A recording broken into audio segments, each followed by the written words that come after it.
सम्बलपुर विधानसभा कांग्रेस विधायक प्रार्थी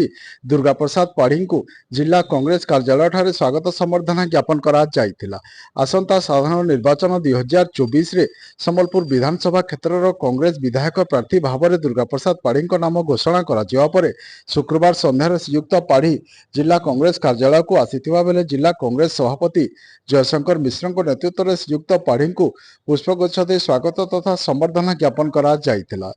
कांग्रेस विधायक प्रार्थी उपस्थित सबु कांग्रेस कर्मी मानक सहयोग कामना करथिले। तेबे निर्वाचन रे सबु दलीय कर्मी दलर प्रार्थी को सुनिश्चित विजयी कराइबा पाई कार्य करिबाकू एही अवसर रे संकल्प नैथिले। एही स्वागत संबर्धना कार्यक्रम रे कांग्रेस दलर बहु संख्या रे कार्यकर्ता माने उपस्थित रहितिबा नै सूचना मिलिछि।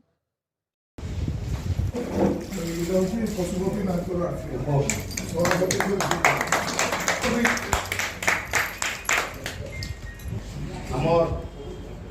जिला कांग्रेस कमिटी कर्मकर्ता मान भेटबार लगी एवं केंद्री निर्वाचन करमा केंद्री लड़मा आमर पूरा अवहेला कर संबलपुर कण सारा ओडिशा जानिछन दुई जण केंती दुई जण होचन गोटे शिकार दुई पार्श्व बुझले कि गोटे मुद्रा दुई पार्श्व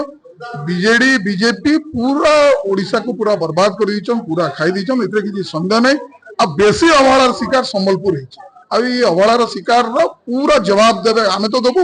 दल भी देव आतर भोटर भाई माने देवे जनता माने सबू प्रसंग अच्छी प्रसंग तो खजुरी गचर की गुण गायबी माने नहीं न पहले समय बहुत दरकार सबू आपण माने जानिछन मु गला काली समले मंदिर ये रे कहितली लोकन को सब स्तर रे दरदाम वृद्धि ठारू आरंभ करी कृषक को अवहेला करबाटर आने करी माँ भौणी को अवहेला करबाटर आने शिक्षा क्षेत्र रे स्वास्थ्य क्षेत्र सबुथरे पछरे सबुथरे हमको अवहेला करिछि आ संबलपुर बेसी शिकार हिछि